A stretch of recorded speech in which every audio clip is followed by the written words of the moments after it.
നിങ്ങൾ അഭിനയിച്ചത് നന്നായിട്ടുണ്ട്. പക്ഷെ മേലാൽ മോഹൻലാലിന്റെ രണ്ടാമേ ചെയ്യരുത്. ചെയ്യരുത്. ഇന്ന് നമ്മൾ കോടികളുടെ കണക്കുകൾ പറയുന്നു. അതെ. അന്ന് ശരിക്കും ഉയർന്ന പ്രതിഫലം എത്രയായിരുന്നു പറഞ്ഞിരുന്നത്? ഒരു 1 lakh-ന്റെ ആ ഒരു ഇത്. അന്ന് ഏറ്റവും കൂടുതൽ പ്രതിഫലം വാങ്ങിയിരുന്ന ആരായിരുന്നു? മോനെ, ഞാൻ ഈ പ്രതിഫലം എനിക്കും മറ്റുള്ളവർക്കുള്ളത് ഒരിക്കലും ചോദിന്ന് അന്വേഷിച്ചിട്ടില്ല. ചെയ്യിക്കാറില്ല. അങ്ങനെ ഒരു ആഗ്രഹം ഇപ്പോഴും കിടക്കുന്നുണ്ട്. പക്ഷെ ഇനി ഒന്നും കിട്ടാൻ ചാൻസ് ഇല്ല. പ്രായം നമുക്ക് ഇതായി കഴിഞ്ഞല്ലേ. വലിയൊരു ആഗ്രഹമായിരുന്നു അത്. ഞാൻ ഒരു ലാലേട്ടനെ കുറിച്ച് ഒറ്റ വരിയിൽ പറയാൻ പറഞ്ഞാൽ എങ്ങനെ എങ്ങനെ പറയാൻ പറ്റും? എത്രയോ വലിയൊരു മനുഷ്യൻ. ഏത് നോക്കുകയാണെന്നുണ്ടെങ്കിൽ കലാരംഗത്താണെന്നുണ്ടെങ്കിലും ഒരാളോട് പെരുമാറുന്ന ഒരു ഇതാണെന്നുണ്ടെങ്കിലും പറയാൻ വാക്കില്ല. ഇടയ്ക്ക് മൂളുന്ന പാട്ട് ഏതെങ്കിലും ഉണ്ടോ? ഇല്ല, ഇല്ല. പാടാറുണ്ട്. പാടാറില്ല. പിന്നെ ഞാൻ വന്ന എൻ്റെ 45-ാമത്തെ വയസ്സിലാണ് ഞാൻ സിനിമയിലേക്ക് വരുന്നത്. അത്രയും ഗ്യാപ്പ് എന്ന് പറഞ്ഞാൽ കലാരംഗത്തുനിന്ന് ഞാൻ മാറി നിന്നിട്ടില്ല. ചാന്തുപൂട്ട് സിനിമയിലെ വേഷം. പക്ഷെ ഞാൻ കേട്ടിട്ടുണ്ട് സിനിമയിലെ വേഷം ആദ്യം വന്നപ്പോൾ നിരസിച്ചു എന്നുള്ളത്, ചെയ്യണ്ടായിരുന്നു എന്നുള്ളൊരു തരം. അപ്പൊ തന്നെ ഓക്കെ പറഞ്ഞു. പിന്നെ അത്രയും നല്ല, എന്നെ സംബന്ധിച്ച് ഞാൻ ഒരുപാട് ഇഷ്ടപ്പെട്ട ഒരു കഥാപാത്രം. ശരിക്കും ഏറ്റവും പ്രിയപ്പെട്ട ഒരു സൗഹൃദമായിട്ട് മലയാള സിനിമയിൽ ആരാണ് ചോദിച്ചാൽ പെട്ടെന്ന് ഓർമ്മ വരുന്ന ഒരു മുഖം ആരുടെ ആയിരിക്കും? എൻ്റെ വളരെയധികം അടുത്ത ദിവസം കവിതയിൽ പണിയാണ്.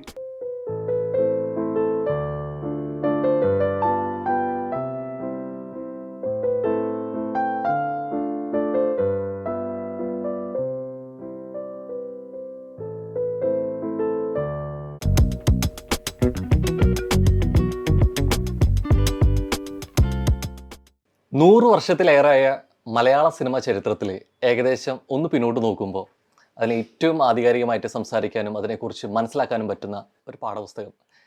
70 വർഷത്തിലേറെയായി മലയാള സിനിമയിലെ സജീവ സാന്നിധ്യം.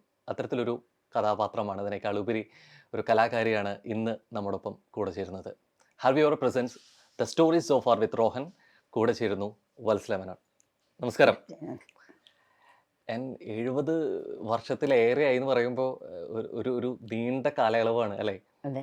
അവിടെ ഒരു സ്ത്രീയായിട്ട് എത്രത്തോളം ഒരു കലാകാരിക്ക് വളർന്നു വരാൻ പറ്റുന്ന കാലഘട്ടമുണ്ടോ അതിലൂടെ ഒക്കെ പോയിട്ടുണ്ട്. മകളായി, അമ്മയായി, മുത്തശ്ശിയായി അല്ലേ?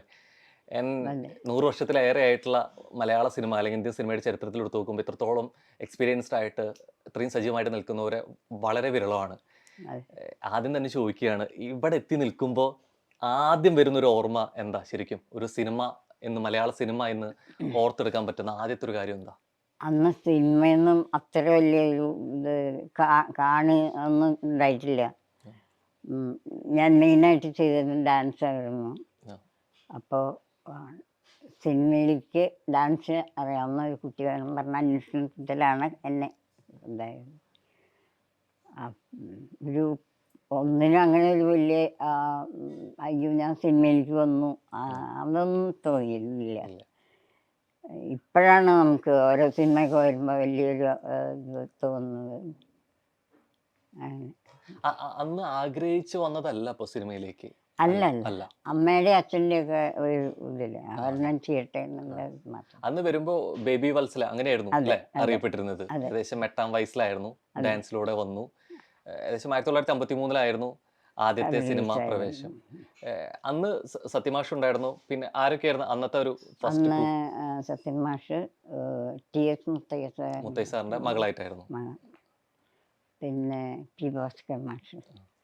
ഇതിലേക്ക് ഞാൻ അറിഞ്ഞിട്ടില്ല ആൾക്കാർ. തോമസ് ബൈർലി ആയിരുന്നു എൻ്റെ നായകനായിട്ട്. കുമാരി തങ്കം മെയിൻ ഹീറോയിന്. അപ്പോൾ സെക്കൻഡ് ഹീറോയിൻ്റെ ബാല്യകാലം, ചെറുപ്പകാലമായിട്ടാണ് വന്നിട്ടുള്ളത്. ഈ സിനിമയ്ക്ക് വേഷം വന്നു, ഡാൻസിലൂടെയാണ് തുടങ്ങിയത്. ഈ സിനിമയിലേക്ക് വരാനുള്ളൊരു കാരണം ഡാൻസ് ആയിരുന്നു എന്ന് പറഞ്ഞു. പക്ഷേ ഇപ്പോഴത്തെ കാലമല്ല, പണ്ടൊക്കെ സിനിമയിലേക്ക് ഒരു വേഷം കിട്ടി പോവാന്ന് പറയുമ്പോൾ അത്രത്തോളം നമ്മുടെ പാരൻസ് അതിനോട് യോജിച്ചായിരുന്നൊരു കാലഘട്ടമല്ല അല്ല. പക്ഷെ യോജിപ്പുണ്ടായിരുന്നു, അത് എതിർപ്പായിരുന്നു ആദ്യം?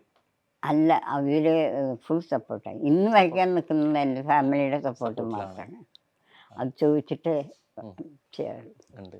ഈ ഡാൻസ് അത്രത്തോളം ഇഷ്ടപ്പെട്ടുകൊണ്ട് നടക്കുന്നു. ഈ സിനിമയിലേക്ക് വിഷം വരുന്നു, ഇത് എവിടേക്കോ സിനിമയിൽ വരുമ്പോൾ ഇത് ഉപേക്ഷിക്കേണ്ടി വരും, അല്ലെങ്കിൽ ഈ ഒരു പഠനം പൂർത്തീകരിക്കാൻ പറ്റില്ല, അത് കൊണ്ട് നടക്കാൻ പറ്റില്ല, അങ്ങനെ ഒരു ആകുലതയൊക്കെ തോന്നിയിരുന്നു അന്ന സമയത്ത്? ഇല്ല ഇല്ല ഇല്ല. ഇല്ല. എല്ലാം നമുക്ക് ഫേവർ ചെയ്തിട്ടായിരുന്നു എന്ത് ഉണ്ടെങ്കിലും. ഉം. ആ, എല്ലാം വീട്ടിലുള്ളവരും അതെ. കുറച്ച് ഒരു വിഷമം ഉണ്ടായിരുന്ന എൻ്റെ 3 എൽഡേഴ്സ് ഏട്ടന്മാരായിരുന്നു. അപ്പം അവർക്കത് വലിയൊരു തോന്നിയില്ല. വേണ്ട, എന്തിനാ അച്ഛനമ്മയ്ക്കും കുഴപ്പമില്ല, ഏട്ടന്മാരായിരുന്നു കുറച്ച്. ഏട്ടന്മാരായിരുന്നു. പിന്നെ എന്നെയൊക്കെ 10 വയസ്സിന് താഴെ ഒരു സിസ്റ്ററുണ്ട്. അവൾക്ക് പിന്നെ അതൊന്നുമില്ല. ചേച്ചി ഇതാവട്ടെ, ചേച്ചിയുടെ ഇഷ്ടത്തിന് ചെയ്യട്ടെ. അതെ. ഇപ്പൊ ഇത്രയും വർഷത്തിൽ നോക്കുമ്പോൾ പക്ഷെ അത്രത്തോളം സിനിമകളുടെ എണ്ണം നമുക്ക് കുറവാണ്. ഇപ്പൊ അതെ. ഇടയ്ക്ക് ഒരു ബ്രേക്ക് കൃത്യമായിട്ട് വരുന്നുണ്ട്. ഇതിന്റെ ഇടയ്ക്ക് ഒരു ഫാമിലി ലൈഫിൽ പോകുന്നുണ്ട്, ഉവ്വ്. ബോംബെയിൽ പോയി സെറ്റിൽഡ് ആവുന്നു, തിരിച്ചു വരുന്നു. ഇപ്പൊ ഈ ബ്രേക്ക് അല്ലെങ്കിൽ ഈ ഒരു ഇടവേള എടുക്കണം എന്നുള്ളത് കൃത്യമായ ബോധ്യത്തോടെ ഈ ഫാമിലി ലൈഫ് അതിന്റെ ഒപ്പം വേണം എന്നുള്ള ഒരു ചിന്തയിൽ തന്നെയായിരുന്നു സംഭവിച്ചത്? അത് ആക്സിഡന്റിൽ അങ്ങനെ സംഭവിക്കായിരുന്നു പോകുന്ന വഴി? അല്ല, പോകുന്ന വഴി സംഭവിച്ചത് തന്നെയാണ്. കാരണം എൻ്റെ ഹസ്ബൻഡ് വളരെ ഓർത്തഡോക്സ് ഫാമിലിയിലത്തെ ആളാണ്. അപ്പം അത് അവിടെ നിന്ന് കിട്ടും ഞാൻ പോകുമെന്ന് വിചാരിച്ചില്ല. അത് കുട്ടിയിലെ ഈ ആദ്യത്തെ സിനിമ ചെയ്തതിന് ശേഷം പിന്നെ ഉടനെ തന്നെ വേറെ ഒരെണ്ണത്തിൻ്റെ ഓഫർ വന്നു നമുക്ക്. അപ്പോഴാണ് പറഞ്ഞേട്ടമായിരുന്നു, ഞാൻ വേണ്ട, സിനിമയൊന്നും പോകണ്ട, എനിക്ക് ഡാൻസ് ചെയ്യണം എന്നുണ്ടെങ്കിൽ ചെയ്യാം, കാരണം ഫിലിമൊന്നും വേണ്ട. അത് നാടകം, സിനിമ ഇതൊക്കെ ഒരു വൃഷ്ടി കൽപ്പിക്കുന്ന മാതിരിയായിരുന്നു തോന്നുന്നത്. അത് നല്ല ഫാമിലീസ് ഒന്നും മാതിരി അങ്ങനെ വന്നു കണ്ടിട്ടില്ല. കുഴപ്പമില്ലായിരുന്നു. പക്ഷെ ആ കാലത്ത് ഈ 8 വയസ്സിന് ശേഷം ഡാൻസായിരുന്നു മുഖ്യമായിട്ട്. പിന്നെ സിനിമയിലേക്ക് ഇപ്പോൾ ഉണ്ടാകുന്നുള്ള ഇതുകൊണ്ട് നമ്മൾ ആ ഭാഗത്ത് ചിന്തിക്കുന്നില്ല. ഇതിനിടയ്ക്ക് ഈ സിനിമ വേഷങ്ങൾ കിട്ടുന്നതിന്റെ ഇടയ്ക്ക് അതിനേക്കാൾ രസകരമായിട്ടൊരു കാര്യം സ്വാഭാവിക തൃശ്ശൂരിൽ നിന്നാണ്. അതെ. ഇപ്പോഴും കുറേയേറെ മിസ് തൃശ്ശൂർമാര് സംഭവിച്ചിട്ടുണ്ടെങ്കിലും അല്ലെ, അതിലെ ആ കാലഘട്ടത്തിലെ സുന്ദരിയായിട്ട്, തൃശ്ശൂരിന്റെ സുന്ദരിയായിട്ട് തെരഞ്ഞെടുത്ത വ്യക്തിയാണ് അല്ലെ. പക്ഷെ അതിനൊരു സവിശേഷമായിട്ടുള്ള കാര്യം കൂടി ഉണ്ട്. സാധാരണ ഇതിൽ മിസ് തൃശ്ശൂരൊക്കെ വിവാഹത്തിന് മുമ്പ് കുമാരി എന്ന ലേബലിലും കൂടി നിൽക്കുമ്പോഴായിരിക്കും അല്ലെ. പക്ഷെ ഒരു കല്യാണം കഴിഞ്ഞ് 3 പിള്ളേരുള്ളപ്പോ വന്ന് ബാക്കിയുള്ളവരെ വെട്ടിച്ച പട്ടം എടുത്തുകൊണ്ടിരുന്നു. ഇതെങ്ങനെ അന്ന് ഈ ഒരു മത്സരമൊക്കെ? എല്ലാ വർഷവും വിഷുവിൻ്റെ സമയമാകുമ്പോഴേക്കും ബോംബെയിൽ നിന്ന് ഞാൻ ഇങ്ങോട്ട് വരും. അപ്പോൾ ഒരു മാസം അമ്മയുടെ അച്ഛൻ്റെയും കൂടെ. അതാണ് എൻ്റെ ജീവിതത്തിലെ ഏറ്റവും വലിയ എപ്പോഴും വിഷു കാലഘട്ടമാണ്. അതെ. അപ്പോൾ ആ വന്ന സമയത്താണ് പേപ്പറിലുണ്ടായിരുന്നു ഇങ്ങനെ കോമ്പറ്റീഷൻ ഉണ്ട്, ഇൻവൈറ്റ് ചെയ്തിട്ട് ഓരോ. അപ്പം അച്ഛൻ പറഞ്ഞു എൻ്റെ അടുത്ത്, നോക്കിക്കോളൂ ഇത് കഴിയുന്നു. ഞാൻ പിന്നെ അച്ഛൻ 3 പിള്ളേരൊക്കെ ആയിട്ട് കഴിഞ്ഞിട്ടുണ്ട്, വേണ്ട. പക്ഷേ തൃശ്ശൂരുള്ള ചില ആൾക്കാർ ഞാൻ വന്നത് അറിഞ്ഞിട്ട് അവർ വീട്ടിൽ വന്ന് ഇൻവൈറ്റ് ചെയ്തു. പിന്നെ ഹസ്ബൻഡിൻ്റെ സമ്മതം ചോദിക്കണമല്ലോ. അപ്പം അച്ഛൻ വന്നത് ഞാൻ ചോദിച്ചോളാം. അങ്ങനെ സമ്മതിച്ച് കയറുകയാണ്. അപ്പോൾ ആൾക്കാരുടെ ഒരു ഇതുണ്ടായിരുന്നു, കുറേ ലേഡീസൊക്കെ. അതെന്താ പിന്നെ ഗർഭിണികളെ കൊണ്ടുവന്നിട്ട് ഉണ്ടായിരുന്നു. പക്ഷെ അതൊന്നും നോക്കിയില്ല. നമുക്ക് വിധിച്ചതായിരുന്നു. ഇത് എന്ത് കാര്യത്തിലും മാം പറയുമ്പോ എപ്പോഴും ഈ അച്ഛന്റെ വാക്കുകൾ വരുന്നുണ്ട്. ഇപ്പൊ സിനിമയിൽ വന്നോട്ടെ, ഡാൻസ് വന്നോട്ടെ, ഇപ്പൊ ഈ ഒരു കോമ്പറ്റീഷനിൽ പോകുമ്പോഴാണെങ്കിലും അച്ഛൻ പറഞ്ഞു, എന്തിനും ഈ മുൻകൈ എടുക്കുന്നതിൽ അച്ഛന്റെ വാക്ക് എപ്പോഴും സുരക്ഷിതമായിട്ട് അവിടെ ഉണ്ട് എന്നുള്ളതാണ്. ഈ തീരുമാനങ്ങളിൽ അല്ലെങ്കിൽ ഇതുവരെ ഇവിടെ എത്തി നിൽക്കുന്നതിൽ ഏറ്റവും കൂടുതൽ കടപ്പെട്ടിരിക്കുന്നു എന്ന് ചോദിച്ചു കഴിഞ്ഞാൽ ഉത്തരം അച്ഛൻ തന്നെയാണോ? തീർച്ചയായിട്ടും ആണ്. അത് രണ്ടാമത് പറയുന്നത് എൻ്റെ ഹസ്ബൻഡാണ്. അദ്ദേഹം ഒരു അത്രയും ഒരു ഇതിലൊന്നും വരാത്ത ഒരാളാണ്. അപ്പം അങ്ങനെ ഞാൻ തന്നെയാണ് ഈ സമാജത്തിലെ മെമ്പർഷിപ്പൊക്കെ എടുപ്പിച്ച് അങ്ങനെ ഈ രംഗത്ത് മുന്നോട്ട് കൊണ്ടുവന്നിട്ടുണ്ട്. ഇതൊന്നും അറിയില്ല കേട്ടോ, അഭിനയിക്കാനോ അതൊന്നും അറിയില്ല. പക്ഷെ ഏറ്റവും കൂടുതൽ എന്നുള്ള രീതിയിലേക്ക് അച്ഛൻ്റെ സപ്പോർട്ട് വിവാഹത്തിന് ശേഷം അല്ലെ, കൃത്യമായിട്ട് ഭർത്താവ് റോള് നന്നായി ചെയ്തു എന്നുള്ളതാണ്. ഈ മുംബൈ പോയി വിവാഹത്തിന് ശേഷമുള്ള ആ ഒരു മുംബൈ സെറ്റിൽഡായി പിന്നെ തിരിച്ചു വരവ് ഏത് സിനിമയിലൂടെയായിരുന്നു മലയാളത്തിൽ? ഭീകരരാത്രി എന്നുണ്ട്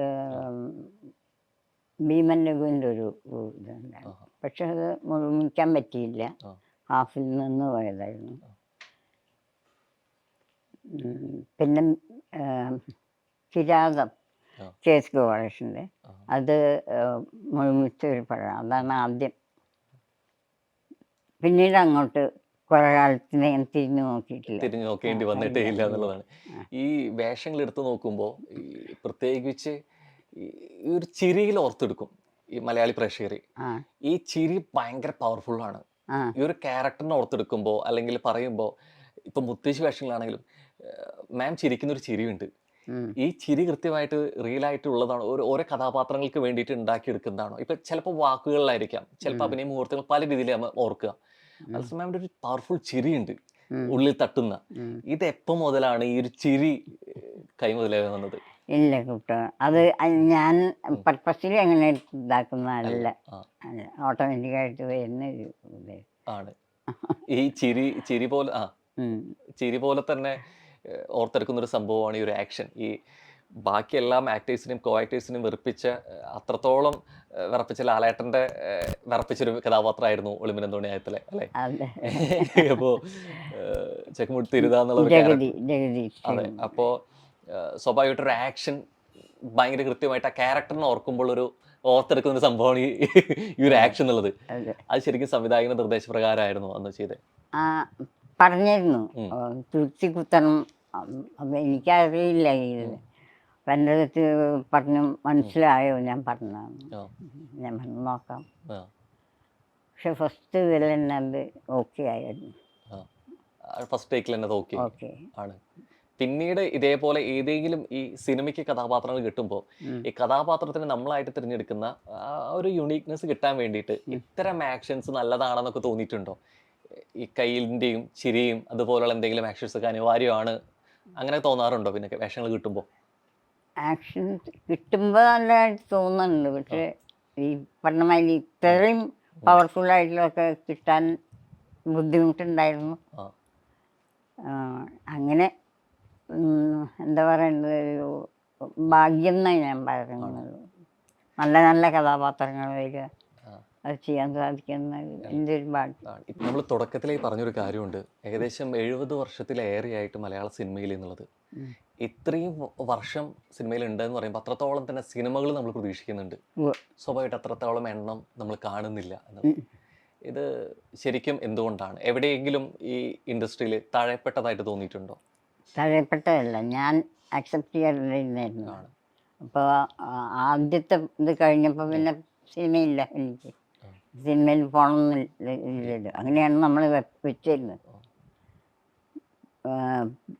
പിന്നെ ഞാൻ വന്ന എൻ്റെ 45-ാമത്തെ വയസ്സിലാണ് ഞാൻ സിനിമയിലേക്ക് വരുന്നത്.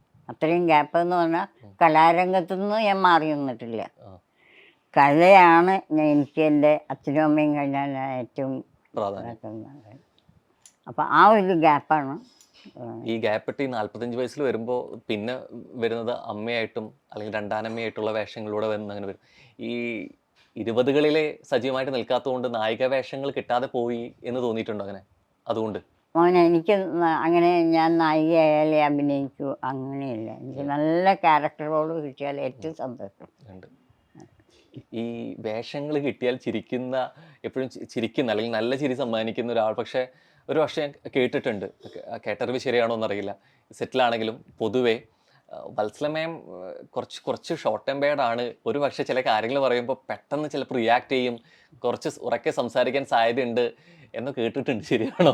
അതൊന്നുമില്ല മോനെ. ഇല്ല, എല്ലാവരോടും കുറച്ച് എന്താ പറയുക, പതുക്കെയും അതൊക്കെ തന്നെ സംസാരിക്കും. ഈ ഇത്രയും നാളത്തെ ഇപ്പം സിനിമ എന്നുള്ളത് ഇഷ്ടത്തോളം ഉള്ളൊരു കലയും അതിനൊപ്പം തന്നെ പ്രിയപ്പെട്ട കുറേയേറെ സൗഹൃദങ്ങളും സമ്മാനിച്ചിട്ടുള്ളത് തന്നെയാണ്. ശരിക്കും ഏറ്റവും പ്രിയപ്പെട്ട ഒരു സൗഹൃദമായിട്ട് മലയാള സിനിമയിൽ ആരാണെന്ന് ചോദിച്ചാൽ പെട്ടെന്ന് ഓർമ്മ വരുന്നൊരു മുഖം ആരുടെ ആയിരിക്കും? പറയണോ? ബാക്കി ശത്രുത ഉണ്ടാവും. പിന്നെ ഇല്ല, അങ്ങനെ അതിലിപ്പോൾ എന്താ ശത്രുതയുള്ളേ? നമുക്ക് ഇഷ്ടപ്പെട്ട, നമ്മൾ ആരെയും മോശമല്ലല്ലോ പറയുന്നത്, നമുക്ക് ഇഷ്ടപ്പെട്ട, നമുക്ക് ഇത്രയും കാലത്തെ ആ സിനിമ ഇൻഡസ്ട്രിയിൽ ഇത്രത്തോളം ഓർത്തെടുക്കാൻ ഒരാളെ പറ്റുന്നുണ്ടെങ്കിൽ അത് മറ്റൊരാൾക്ക് ശത്രുത ഉണ്ടാക്കുന്ന ഒരു കാര്യമല്ല. എൻ്റെ വളരെയധികം അടുത്ത കവിതപ്പണ്ണാണ്. പൊന്നമ്മയാണ്. അതെ. പിന്നെ കുറേ പേരുണ്ട്. ഉണ്ട്. എപ്പോഴും മുമ്പ് ഒരിക്കൽ മാം തന്നെ പറഞ്ഞ വാക്കുകൾ കേട്ടിട്ടുണ്ട്. അത്രത്തോളം ഞാൻ വിസ്മയിച്ച് പോയിട്ടുണ്ട് ലാലേട്ടൻ അഭിനയിക്കുമ്പോൾ എന്നുള്ളത് കേട്ടിട്ടുണ്ട് ശരിക്കും. അതായത് ലൊക്കേഷൻ സമയത്താണെങ്കിലും ഒരു സ്റ്റാർട്ട് കട്ടിനിടയ്ക്കാണ് സിനിമ എന്ന് പറയുമ്പോഴും അത് എപ്രകാരമാണ് അത് ചെയ്യേണ്ടതെന്ന് നോക്കി പഠിക്കേണ്ട ഒരു ടെക്സ്റ്റ് ബുക്കാണ് ലാലേട്ടൻ എന്നുള്ളത് അമ്മ എന്നെ പറഞ്ഞു കേട്ടിട്ടുണ്ട്. സത്യത്തിൽ ആ ഒരു ഒരുമിച്ചുള്ള ഒരു അഭിനയം എക്സ്പീരിയൻസ് ശരിക്കും ഓർത്തെടുക്കുകയാണെങ്കിൽ എന്തായിരിക്കും? ഒരു സിനിമ പെട്ടെന്ന് ഓർത്തെടുത്ത് പറയുകയാണെങ്കിൽ, കാരണം ലാലേട്ടൻ്റെ രണ്ടാനമായിട്ട് അഭിനയിച്ചിട്ടുണ്ട്, അമ്മയായിട്ടും ഒക്കെ വന്നിട്ടുണ്ട് അല്ലേ? സോ അത്തരത്തിൽ ഏറ്റവും ഓർത്തെടുക്കാൻ ഇഷ്ടമുള്ളൊരു ഓർമ്മ എന്താ? ലാലിനെ കുറിച്ചാണോ അതെ. പറയുന്നത്? അദ്ദേഹത്തിൻ്റെ അഭിനയത്തിനെയോ അദ്ദേഹത്തിൻ്റെ ഇതൊന്നും പറയാനില്ല. ഒട്ടും യോഗ്യതയില്ലാത്ത ആളാണ്. ഏറ്റവും യോഗ്യതയുള്ള ആളാണ്. കാരണം ഒപ്പം അഭിനയിച്ച ആൾക്കല്ലാതെ പിന്നെ ആർക്കാണ് അതെ, പറയാൻ അത് യോഗ്യത? ശരിയാണ്. കാരണം എല്ലാവരും ചെയ്തിട്ടുള്ളതാണ്, സമ്മതിച്ചിട്ടുള്ള ആളാണ്. അതെ, പിന്നെ അപ്പം ഞാൻ അതിൻ്റെ ഇടയിൽ കയറിയിട്ട് അത് ഇനിയൊരു ഇത് പറയേണ്ട കാര്യമില്ല, അത് അധികം ഇതായിരിക്കും. അതെ. ലാലേട്ടനെ കുറിച്ച് ഒറ്റ വരിയിൽ പറയാൻ പറഞ്ഞാൽ എങ്ങനെ എങ്ങനെ പറയാൻ പറ്റും? എത്രയോ വലിയൊരു മനുഷ്യൻ. ഉം. ഏത് നോക്കുകയാണെങ്കിലും കലാരംഗത്താണെന്നുണ്ടെങ്കിലും ഒരാളോട് പെരുമാറുന്ന ഒരു ഇതാണെന്നുണ്ടെങ്കിലും പറയാൻ വാക്കില്ല. ഒരു എപ്പോഴെങ്കിലും ഒരു വ്യക്തി ജീവിതത്തിന് സ്പേസ് കൊടുക്കാൻ പറ്റാതെ ഒരു സമയം സിനിമയിൽ വന്നിട്ട് എപ്പോഴായിരുന്നു? ഒരു ഫാമിലി ലൈഫിനെ വന്ന് അതിൻ്റെ തിരക്കുകളും കാര്യങ്ങൾ കൊണ്ട് എവിടെയെങ്കിലുമൊക്കെ ആഗ്രഹിച്ച ഒരു ഫാമിലി ലൈഫ് അല്ലെങ്കിൽ ഭർത്താവും മക്കളൊക്കെ ആയിട്ട് പോകുന്നൊരു ജീവിതത്തിന് എവിടേക്കോ സമയം കൊടുക്കാൻ പറ്റാതെ അതിനെ എപ്പോഴെങ്കിലുമൊക്കെ ചിന്തിച്ചിട്ടോ അല്ലെങ്കിൽ ഇല്ല, റിഗ്രറ്റ് അങ്ങനെ ഉണ്ടായിട്ടില്ല. ഞാൻ എപ്പോഴും ഫാമിലി ലൈഫിനെ മുൻതൂക്കം കൊടുത്ത് പ്രയോറിറ്റി അത് അത് തന്നെയായിരുന്നു. അപ്പോൾ അങ്ങനെ ഒരു ചോദിച്ചമാരിലുള്ള ഒരു പ്രശ്നം വന്നിട്ടില്ല. ഇല്ല. ഇങ്ങനെ ഇതുവരെ വരുമ്പോൾ ഒരു നേരത്തെ നമ്മൾ തുടക്കത്തിൽ പറഞ്ഞ പോലെ ഒരു സ്ത്രീ എന്നുള്ള രീതിയിലേക്ക് എല്ലാത്തരം വേഷങ്ങൾ ചെയ്തു എങ്കിൽ പോലും മനസ്സിൽ അത്രയും ആഗ്രഹിച്ച് ഈ ഒരു വേഷത്തിൽ ചെയ്യണം എന്ന് ആഗ്രഹിച്ചൊരു വേഷം അതേതായിരുന്നു? അങ്ങനെ അങ്ങനെ ഉണ്ടായിരുന്നു മോനെ, അങ്ങനെ ഒരു ആഗ്രഹം ഇപ്പോഴും കിടക്കുന്നുണ്ട്. പക്ഷെ ഇനി ഒന്നും കിട്ടാൻ ചാൻസ് ഇല്ല. പ്രായം നമുക്ക് ഇതായി കഴിഞ്ഞില്ല. വലിയൊരു ആഗ്രഹമായിരുന്നു അത്. ഞാൻ ഒരു ആദിവാസി ക്യാരക്ടർ ചെയ്യണമെന്ന് ഭയങ്കര ആഗ്രഹമായിരുന്നു. പ്രത്യേകിച്ച് എനിക്ക് എൻ്റെ പ്രായം വന്നു എന്തോറും ആ ആഗ്രഹം കൂടി വന്നു. എന്തുകൊണ്ട് അങ്ങനെ ഒരു വേഷം ഇത്രത്തോളം സ്ട്രൈക്ക് ചെയ്ത്? അല്ല, ഞാൻ ഏതോ ഒരു ഹിന്ദി സിനിമ കണ്ടായിരുന്നു, സ്മിത പാട്ടീൽ. അവരങ്ങനെ ഒരു ഇത് ആദിവാസി ചെയ്തിട്ടുണ്ട്. അപ്പം അന്ന് തുടങ്ങിയത് ആ ഒരു ക്യാരക്ടറിനോടുള്ളൊരു ഭ്രമം. എന്തുകൊണ്ട് മലയാളത്തിൽ കിട്ടുന്നില്ല? ഞാൻ ചോദിച്ചു, സംവിധായകന്മാരോട് ചോദിച്ചിട്ടുണ്ടോ? പറഞ്ഞു. അപ്പം അവർ പറഞ്ഞത് ചേച്ചിക്ക് പറ്റില്ല, കാരണം ഒരു ടിൻ ബ്ലാക്ക് കളർ പെയിൻ്റൊക്കെ വാങ്ങണം. നമ്മൾ ഈ കഥാപാത്രം ആവുമ്പോൾ ശരിക്കും അതിൻ്റെ പൂർണ്ണതയ്ക്ക് വേണ്ടിയിട്ട് നമ്മൾ ഏറ്റവും ബെസ്റ്റ് നല്ലത് നമ്മൾ കൊടുക്കുക അല്ലേ? പക്ഷേ ഈ ചെയ്യുന്ന വേഷങ്ങളിൽ എപ്പോഴും പലപ്പോഴും പല കഥാപാത്രങ്ങളും കുറച്ച് ധാർഷ്ട്യത്തോടെ ദേഷ്യത്തോടെ പെരുമാറേണ്ടി വന്നിട്ടുണ്ട്. ഇത് ഈ ഓരോ കാലഘട്ടത്തിലും പ്രേക്ഷകർ ഇത് നോക്കിക്കാണുന്നതും വ്യത്യസ്തപ്പെട്ടിരിക്കും അല്ലേ? അപ്പം അത്തരത്തിൽ എപ്പോഴെങ്കിലും ഈ വേഷം കുറച്ച് ക്രൂരയായതുകൊണ്ട് ഈ ആള് ഇങ്ങനെ തന്നെയാണെന്നുള്ള രീതിയിൽ എന്തെങ്കിലും പ്രതികരണങ്ങളോ ദേഷ്യം പറയലുകളോ അങ്ങനെ എന്തെങ്കിലും പ്രേക്ഷകരുടെ ഭാഗത്തുനിന്ന് ഉണ്ടായിട്ടുണ്ട് എപ്പോഴെങ്കിലും? എന്താണ് ഇങ്ങനെ ചെയ്യുന്നത്, ഇങ്ങനെ അഭിനയിക്കുന്നത്, ഇങ്ങനത്തെ ആളുകൾ ചെയ്യുന്നത്? അപ്രിസിയേഷൻ കിട്ടിയിട്ടേ ഉള്ളൂ, അല്ലാതെ എന്തെങ്കിലും അങ്ങനെ നല്ലത് വന്നിട്ടില്ല. ഒരിക്കൽ ഞാൻ കേട്ടിട്ടുണ്ട് ഇങ്ങനെ ലാലേട്ടന്റെ രണ്ടാനമ്മ ആയതുകൊണ്ട് ലാലേട്ടന് ദേഷ്യം പറയുന്നതുകൊണ്ട് ഇങ്ങനെ ലാലേട്ടനെ ഇങ്ങനെ പറയുന്ന വേഷങ്ങൾ ചെയ്യരുത് എന്നുള്ള രീതിയിൽ കത്തൊക്കെ കിട്ടിയിട്ടുണ്ടെന്ന് കേട്ടിട്ടുണ്ട്. അന്നൊന്നും ഫോണിൽ അധികം ഇല്ലല്ലോ ആ കാലത്ത്. അപ്പൊ കാണുമ്പോഴായാലും ശരി, എഴുത്തിലായാലും ശരി എന്താ പറയുന്നതില്? അല്ല, നിങ്ങൾ അഭിനയിച്ചു നന്നായിട്ടുണ്ട്, പക്ഷെ മേലാൽ മോഹൻലാലിന്റെ രണ്ടാമേ ചെയ്യരുത്. അപ്പോൾ ചേച്ചിയോടുള്ള ഇഷ്ടം ഞങ്ങൾക്ക് ഇതായി പോകുന്നു.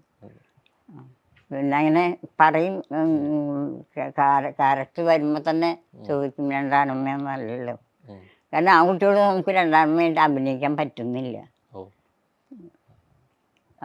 അങ്ങനെ പക്ഷെ അത് ലാലേട്ടനോട് സ്നേഹം കൊണ്ട് കൂടി തീർച്ചയായിട്ടും. അതെ, പിന്നെ നമുക്ക് ചെറിയൊരു സെഗ്മെന്റിൽ പൊക്കോട്ടെ. കുറച്ച് സിനിമയുമായി ബന്ധപ്പെട്ട് കുറച്ച് ചോദ്യങ്ങൾ. ഉം. ഓക്കെ, ഉം. സോ ആദ്യത്തെ ചോദ്യം ആദ്യത്തെ സിനിമ ഏതായിരുന്നു, എങ്ങനെ സംഭവിച്ചു എന്നുള്ളതാണ്. ആദ്യത്തെ സിനിമ ഏതായിരുന്നു? തിരമാല. 1953 പറഞ്ഞത് അല്ലേ, ഫസ്റ്റ് അത് മൂവി, അതെ 8ാം അതെ. വയസ്സിൽ വന്നത്. യെസ്.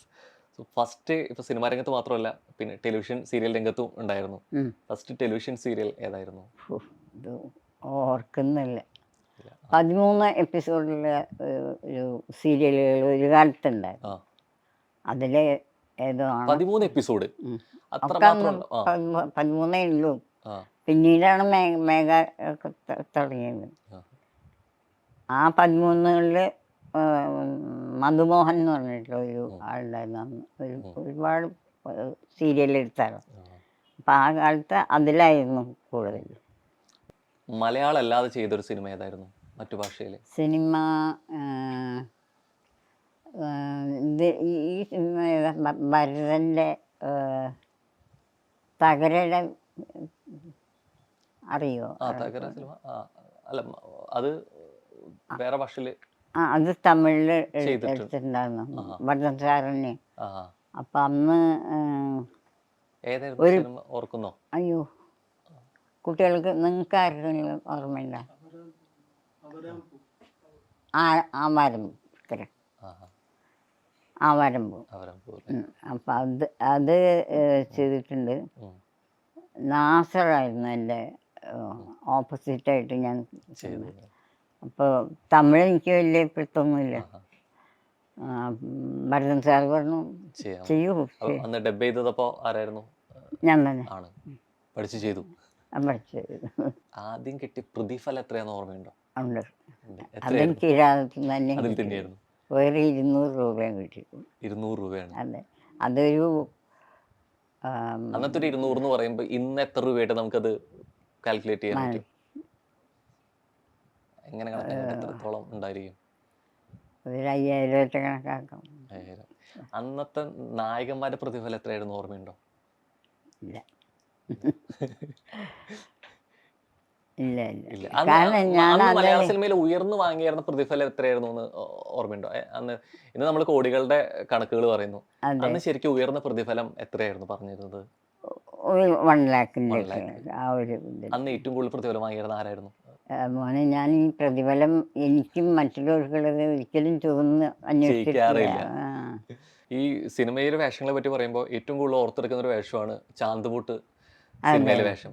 പക്ഷെ ഞാൻ കേട്ടിട്ടുണ്ട് സിനിമയിലെ വേഷം ആദ്യം വന്നപ്പോൾ നിരസിച്ചു എന്നുള്ളത്, ചെയ്യണ്ടായിരുന്നു എന്നുള്ളൊരു തരം ഇല്ല. അപ്പൊ തന്നെ ഓക്കെ പറഞ്ഞു. പിന്നെ ഉണ്ട്. അത്രയും നല്ല, എന്നെ സംബന്ധിച്ച് ഞാൻ ഒരുപാട് ഇഷ്ടപ്പെട്ട ഒരു കഥാപാത്രമാണ്. മാമിനെ ഓർക്കുന്ന എല്ലാവരും ആദ്യം ഓർമ്മയിൽ വരുന്ന ക്യാരക്ടറുകളിൽ ഒന്നും കൂടിയാണ് അത്. അതല്ലേ. ശരിക്കും ആ ഷൂട്ട് കഴിഞ്ഞിട്ട് സിനിമ കഴിഞ്ഞ് കഴിഞ്ഞിട്ട് ദിലീപേട്ടൻ പറഞ്ഞ എന്തായിരുന്നു വേഷത്തെ പറ്റിയിട്ട്? ദിലീപിനൊക്കെ ഭയങ്കര നല്ല അഭിപ്രായം പറഞ്ഞിട്ടുള്ള ഒരു കഥാപാത്രമാണ്. ഇത് ഈ ദിലീപേട്ട എത്രത്തോളം കോമഡി ചെയ്യുന്ന ഒരാളാണ്. അതെ. പക്ഷെ ആ സീനുകളിലൊക്കെ ദിലീപേട്ടേക്കാൾ സ്കോർ ചെയ്ത സീനായിരുന്നത്. അല്ല, അതൊക്കെ അവരുടെ കഴിവാണ്. ഇപ്പം ലാലായാലും ശരി, ദിലീപായാലും എല്ലാവരും. ഇഷ്ടപ്പെട്ട പാട്ട് ഏതാ? ഏറ്റവും ഇഷ്ടപ്പെട്ട പാട്ട്? അത് ഇപ്പം പറയുകയാണെന്നുണ്ടെങ്കിൽ ഞാൻ അതിൻ്റെ ഏത് പടത്തിലെ എന്താ അത് വഴി എന്നൊക്കെ ചോദിക്കും. ഇല്ല, പാട്ട് മാത്രം പറഞ്ഞാൽ മതി. ഓർക്കാൻ പറ്റുന്നില്ല. അല്ല, ഇപ്പം പറയാൻ പറ്റുന്നില്ല. പറഞ്ഞുതരാം, നിങ്ങളോടൊക്കെ ചോദിച്ചിട്ട് പറയാം. ഇടയ്ക്ക് മൂളുന്ന പാട്ട് ഏതെങ്കിലും ഉണ്ടോ? ഇല്ല. ഇല്ല.